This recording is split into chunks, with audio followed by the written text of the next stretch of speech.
Welcome to the AI Chat Podcast. I'm your host, Jaden Schaefer. Today on the podcast, we have the pleasure of being joined by Natalie Ryan, who is a distinguished partner and regional lead at Southern California at SPMB. She has over a decade of experience in executive search and a track record of placing transformative leaders within the tech industry. She brings a wealth of knowledge from her high-stakes CEOs and C-suite executive search projects, reshaping the landscape of leadership in AI and technology across North America and Europe. Welcome to the show today, Natalie.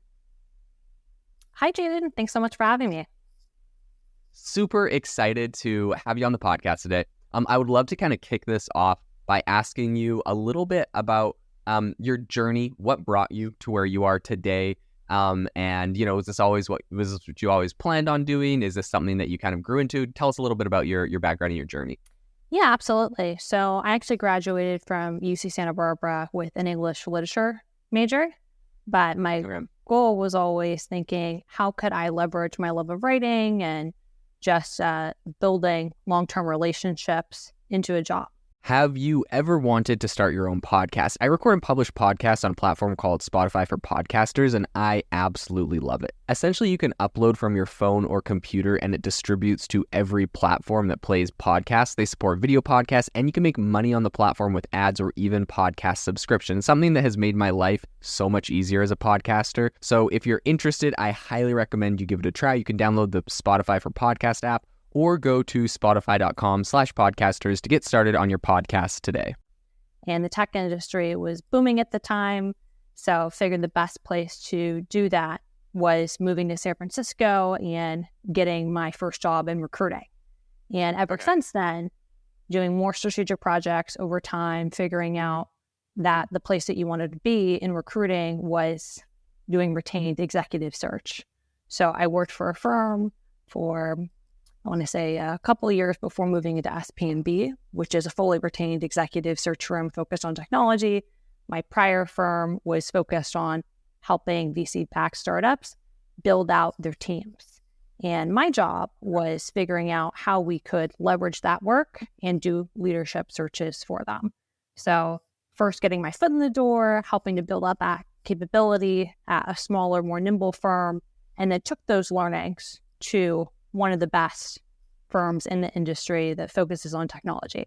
That's SPMB. I've been here for about 7 years now.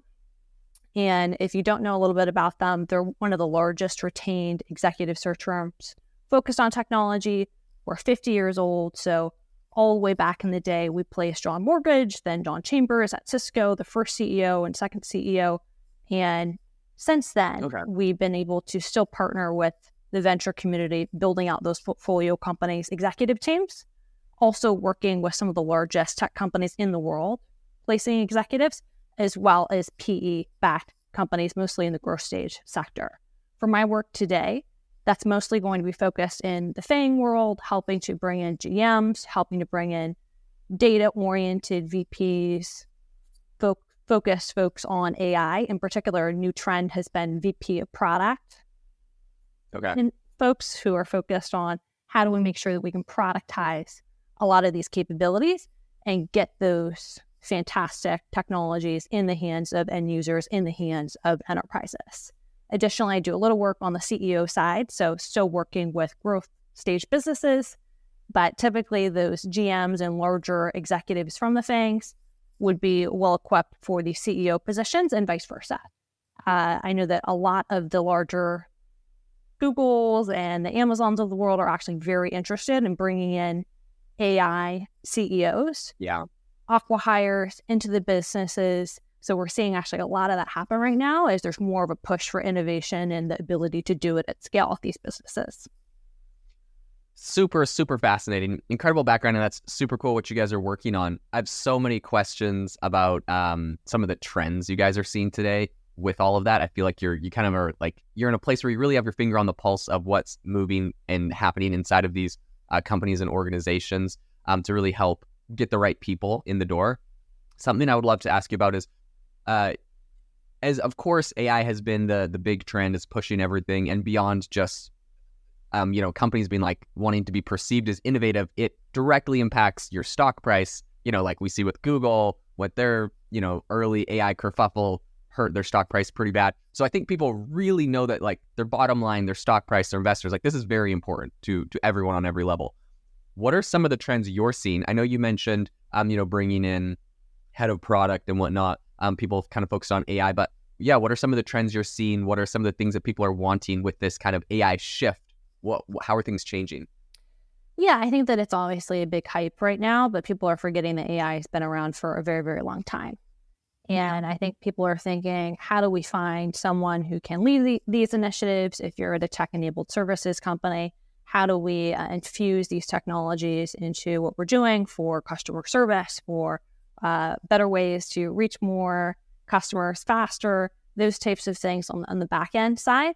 And then additionally for tech companies, as you were saying, how do we continue to innovate? How do we utilize these technologies and get it out first to market, right? There's this big competition between companies like Microsoft and Google and all those types of companies, which really does impact the stock price in general. So some of the trends that I'm seeing is a little bit of almost too much of a hype, meaning you may bring in people who don't necessarily fit the needs of the business, or thinking about how you can bring in those people and set them up for success. An example of that is a tech-enabled services business where they want to bring in someone who really understands AI, when the first step is actually making sure that your data is clean and ready to go, and you're putting the infrastructure and building blocks in place to have success first. So there's been a big trend to bring in chief data officers, VPs of data engineering. That's step one. And I always suggest to my clients to really get a good understanding into the state of their data before doing anything, and then going from there. The other trend that we're seeing, which I did bring up, was more focused on product management. It's very difficult to find senior enough people who really understand the product management function in AI. A couple reasons for that. Typically, people who understand this area of the world are extremely technical. They're PhD, and with that, they want to be focusing on different areas and may not want to go back into a product management role. Also, within Gen AI, it's a newer area. So you don't have a lot of more senior people who are doing these roles. And that'll mature over time, but there's very few people who do it extremely well. Okay, yeah, that makes a lot of sense. I'd be curious if you could tell us a little bit about your kind of process and your workflow. Let's say like something comes to you. I mean, I can even, and I'm not sure like who, all of your clients are and whatnot, but I mean, I can assume, like looking, for example, at the beginning of the year, Google had their big like code red, whatever. They needed to integrate AI. They were worried that OpenAI was going to kind of like threaten Google search with ChatGPT essentially. And I mean, we've seen through this year, Google has integrated and rolled out AI features into every department, every division in the entire company. It's like, to me, it's crazy. Like anything you see that is Google now has very like obvious AI features and tools and things built in. And that's not by accident. That's like very, they really have to focus and make that happen. So whether it's Google or someone else, what's your process, right? These companies are like, oh my gosh, we need more AI focused people in these positions, in these jobs. They come to you. What, or do they come to you? What does that kind of look like? Yeah, I can say that a lot of these larger businesses are basically bringing together the brightest minds that they have focused on AI and machine learning, and creating new organizations, new business units to specifically centralize a group to address those needs. So thinking about how they can infuse those Gen AI capabilities into those product offerings, also make sure that they're doing trial and error with new products directly out to market and doing a lot of that incubation work. So that's something that I've seen a lot of. And with that, it's ramping up the leadership teams to make sure that that's rolled out and done appropriately. So figuring out who do you have today who's really good at a certain function, and how do we surround them, and how do we build out the teams to round out those capabilities to execute.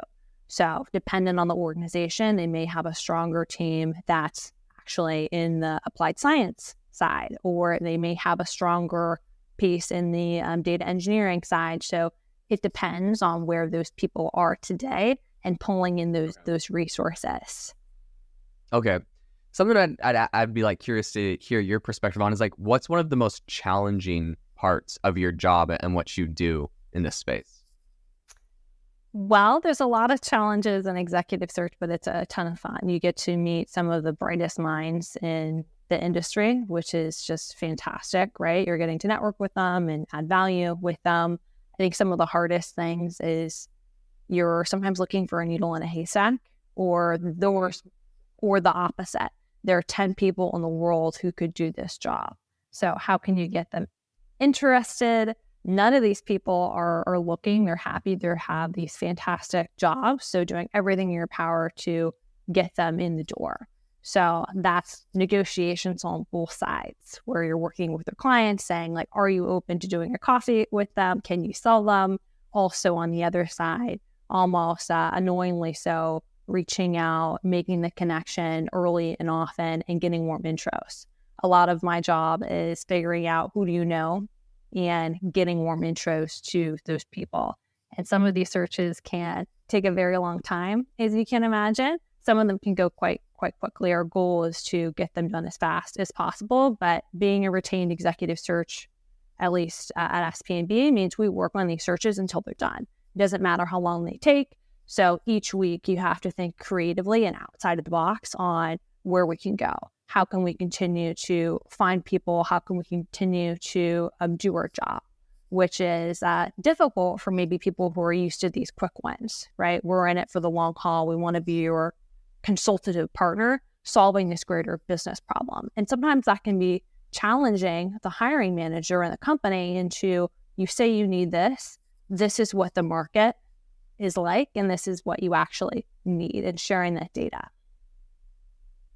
Yeah, I love that. I think that's a really great point. I think in the hiring process, there's definitely, like, people don't always know what they need, right? They know what the end result should be, but they don't always know what it's going to take to get there. I'd be curious just to hear a little bit about like your process, right? So a company comes to you and is like, hey, we have to fill like this position that does this thing.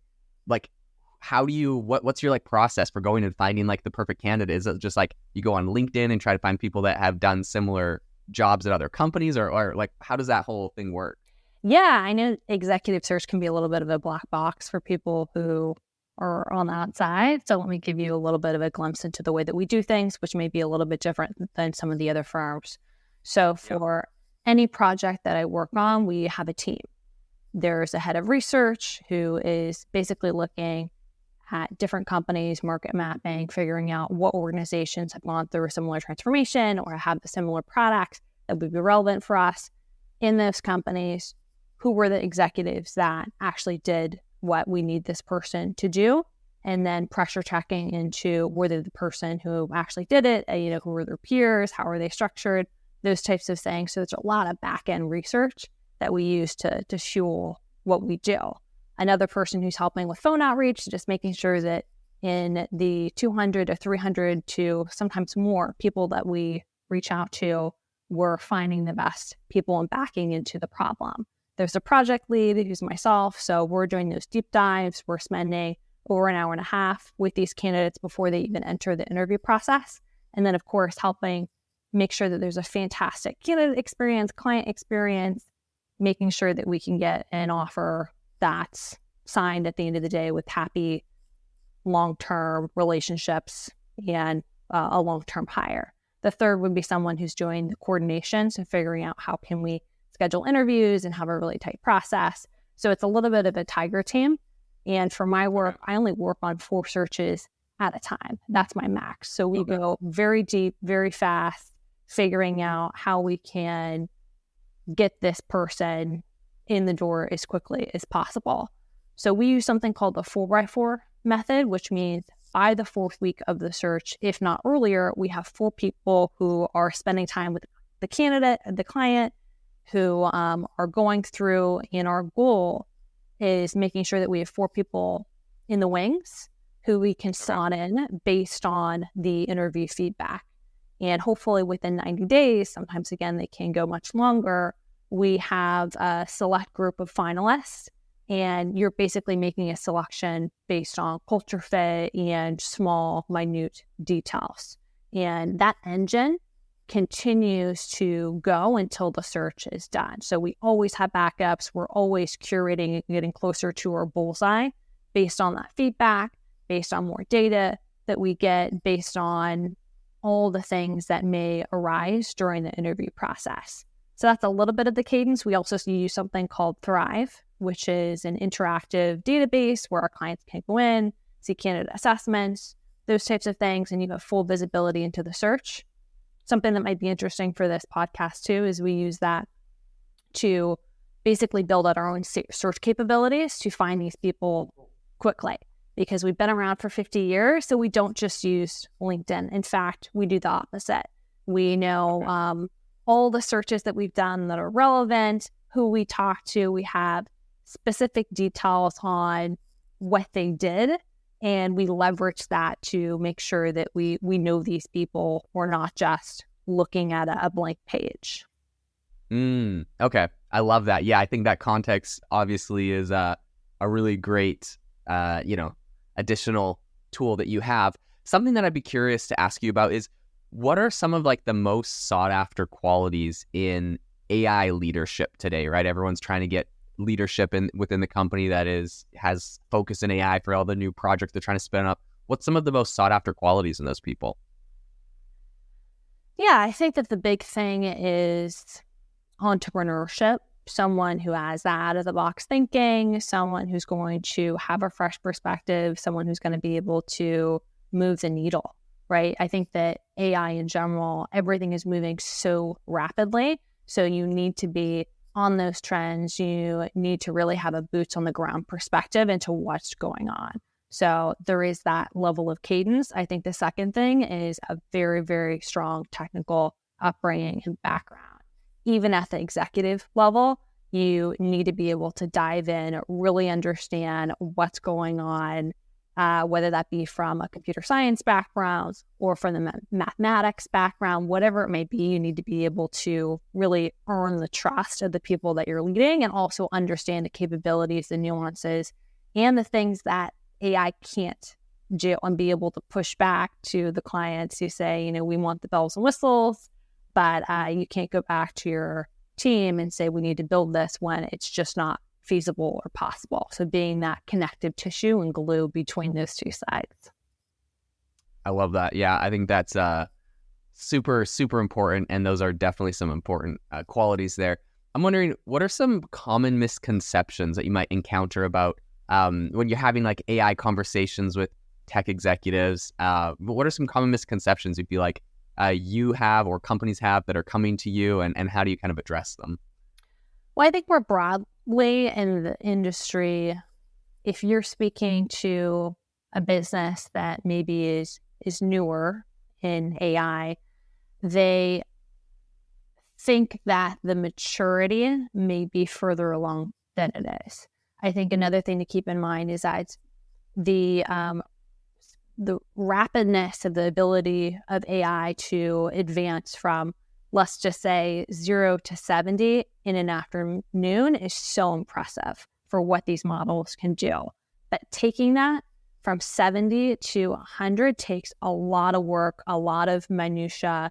So those are the things that a lot of these companies are working on, which is why a lot of these product executives are really necessary for the business. Another role that I've seen pop up quite a lot is someone who's more of a technical advisor to the CTO, to the chief data officer, who's basically helping to execute from a technical standpoint, as well as just an operational standpoint for a lot of these initiatives. But the misconceptions, I think, would probably be those two big things.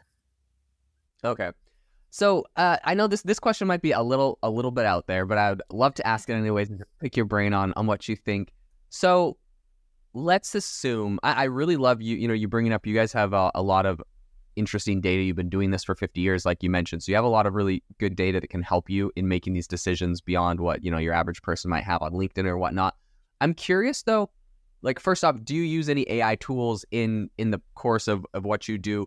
And do you ever think that AI could essentially, replace an executive search function, right? Like, let's say LinkedIn creates an AI model that knows everyone's jobs, everyone's strengths and weaknesses theoretically, right? I mean, it's just pulling in data. And it's, it can just recommend, Google's like, hey, I need someone to fill this position. And they're like, oh, we got the person for you. You need to contact these 7 people. We ran our AI algorithm. Do you think that will happen? How are you using AI? What's your thinking on that in the space? Yeah, absolutely. And I think that that's probably something that everyone's thinking about in the industry. If you're a software developer or a graphic designer, all these questions are popping up. I can say that the executive search industry had the same scare when LinkedIn came out, basically saying, LinkedIn is here, you can find these people, we're out of the job. What are we going to do? But instead, what happened was we got quicker and faster and better at what we do with those search capabilities. I do think the finesse that it takes to get a deal done in a human setting is quite difficult. And I don't know if a machine can do that, at least for a very long time, meaning the negotiation part, meaning the people part, where it's almost like corporate matchmaking in a way, where it's not logical, it's not reasonable sometimes for why people are making a decision. And a lot of the things that come down to why a person is a fit may be much beyond resume or what they've done. It's also the team dynamic and a lot of these other things that are necessary for getting a lot of these magical things done in a scaling business. So I don't think it will anytime in the short term, but it's absolutely something that I know a lot of people more generally in the industry are thinking about, where it's coming. Let's leverage those tools and technologies to get better at what we're doing. It's exciting. If we're working on these roles, we should be using that to do what we do and be able to better serve our client. So yes, of course, we use some of those tools. We played around with things like Otter AI and those types of things, as well as building on our own tools. And, of course, ChatGPT and those types of things, the 4 version, thinking about let's brainstorm together. Let's think about the different companies who have gone through these transformations.